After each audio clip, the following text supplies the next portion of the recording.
Assalamualaikum warahmatullahi wabarakatuh.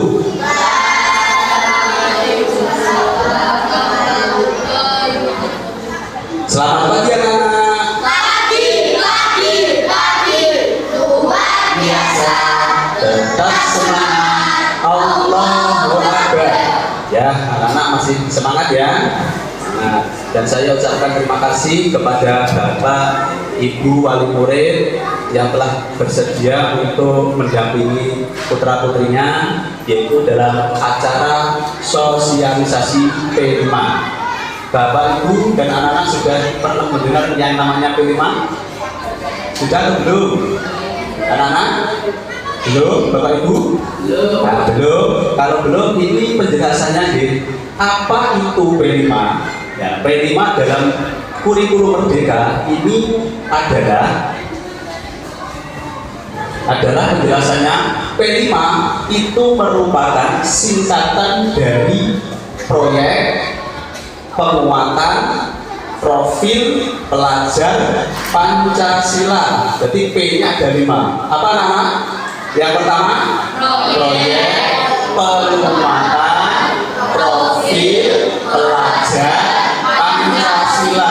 Bagus, nanti diingatkan nih, karena ini kurikulum Merdeka ada namanya P5, yaitu proyek penguatan profil pelajar Pancasila. Selanjutnya, ya, di sini yang dinamakan P5 itu apa? Yaitu program ini bertujuan untuk memberi kesempatan kepada para peserta didik. Ini kunci utamanya adalah peserta didik untuk mempelajari isu-isu penting di sekitar kita. Ya, P5 ini merupakan pembelajaran lintas disiplin ilmu dalam mengamati dan memikirkan solusi terhadap permasalahan di lingkungan sekitar. Intinya kata kuncinya adalah yang targetnya adalah anak didik. Selanjutnya, nah di sini Pak Fauzi ingin memberikan tema, yaitu tentang hidup berkelanjutan. Topiknya hari ini adalah sampahku, karyaku, dan proyek profilnya adalah mengubah sampah menjadi karya seni. Nah, untuk itu supaya nanti memahami yang namanya sampah organik dan anorganik ini, ada videonya, dimohon untuk disimak ya. Mohon simak. Ya, ini mengenai tentang pengelolaan sampah. Sampah itu apa ya? Jadi sampah itu sisa kegiatan sehari-hari yang berbentuk padat dan tidak dianggap berulang lagi. Apa itu sampah organik dan anorganik? Tahukah kamu sampah itu terbagi menjadi beberapa kategori loh?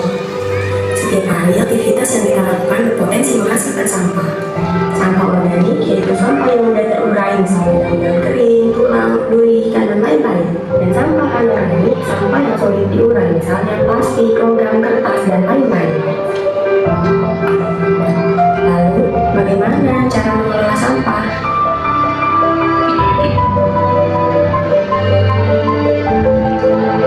Bagaimana membuang sampah yang benar? Dibuang sembarangan? Apa dibuang pada tempatnya? Ya, ternyata dibuang pada tempatnya.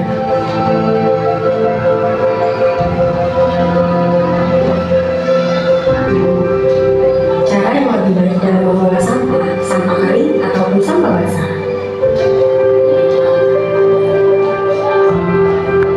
Dipisahkan ya adik-adik.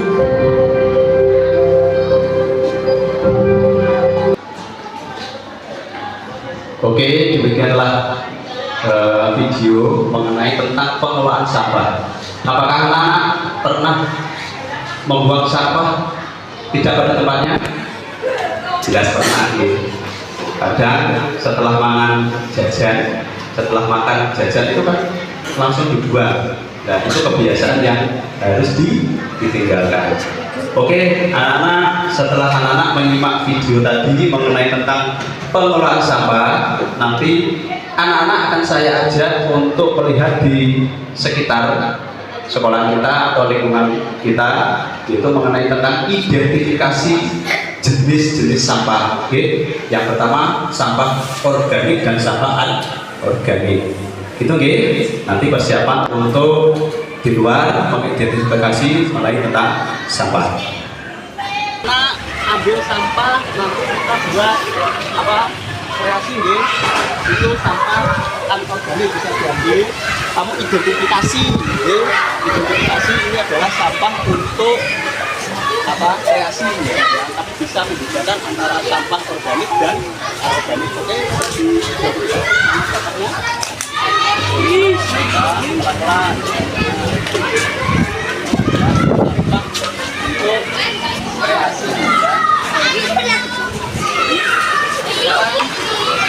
Jadi dulu di sini anak-anak sudah tahu ya mengenai tentang sampah organik dan apa cah? Anorganik. Sampah organik dan anorganik. Oke, itu nanti anak-anak bisa dibagi ke kelas.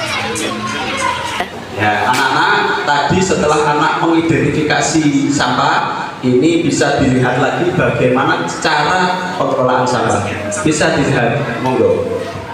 Dibedakan atas sampah alam, sampah manusia, sampah nuklir, sampah industri, sampah pertambangan, dan lain-lain. 1.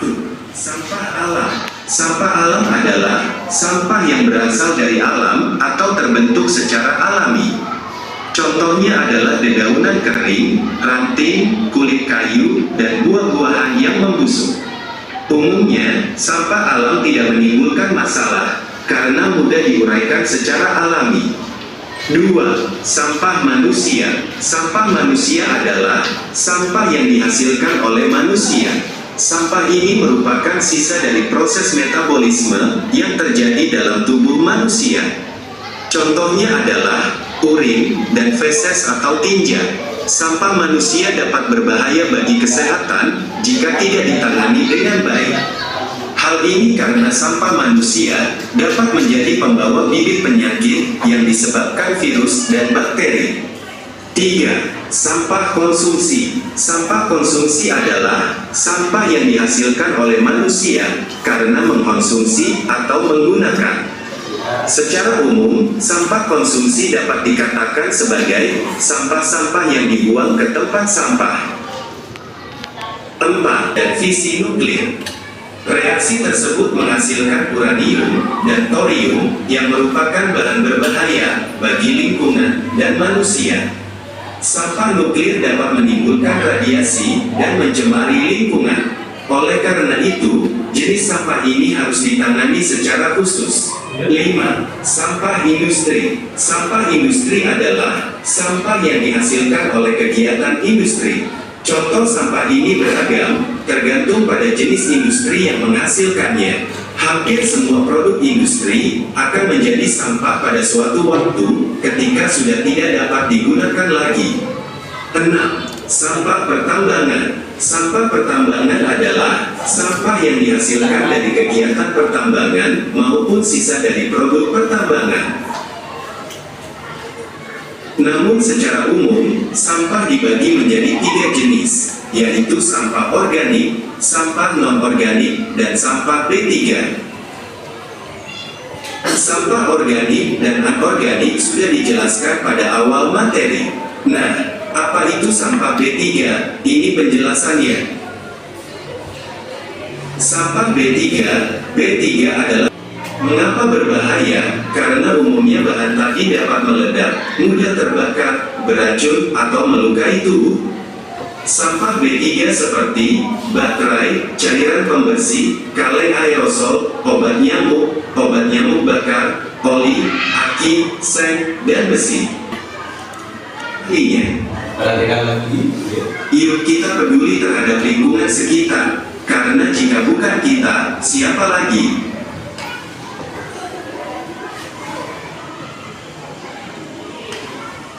Tiga. Sudah, anak-anak tadi anak sudah melihat video mengenai tentang sampah, jenis-jenis sampah. Sudah paham, ya? Ya, tadi anak-anak sudah melihat di luar atau di sekitar mengenai tentang jenis-jenis sampah dan anak-anak sudah tahu cara mengidentifikasi sampah. Nah, setelah itu nanti Bapak mau membagikan LKPD. Jadi nanti dikerjakan, saya kasih waktu bentar saja. Ini saya bagi, mau dikerjakan, kasih nama sama kelas empat.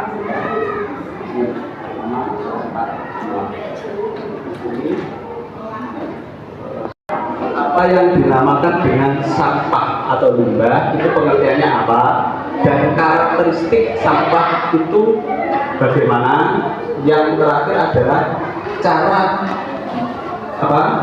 cara mengatasinya. Bisa ini saya kasih contoh. Kalau sampah itu adalah bagian dari sesuatu yang tidak dipakai. Sampah.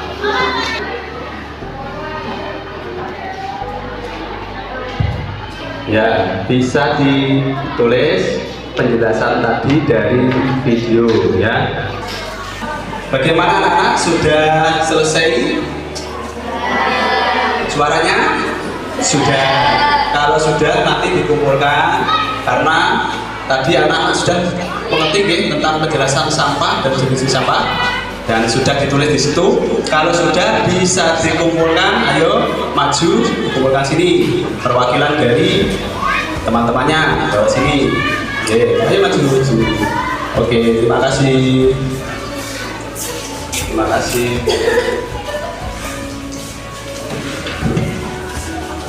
Terima kasih. Oke, bisa duduk kembali.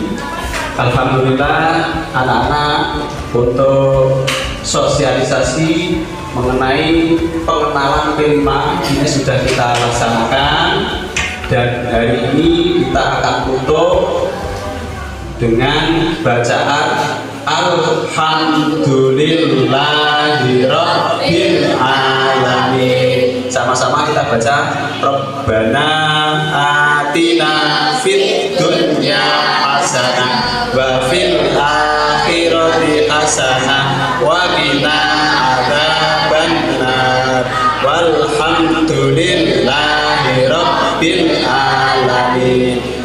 Anak-anak, untuk pertemuan selanjutnya, nanti pertemuan yang kedua kita akan membahas memilih sampah plastik yang akan dijadikan proyek. Jadi nanti pertemuan kedua, karena ini kan pengenalan.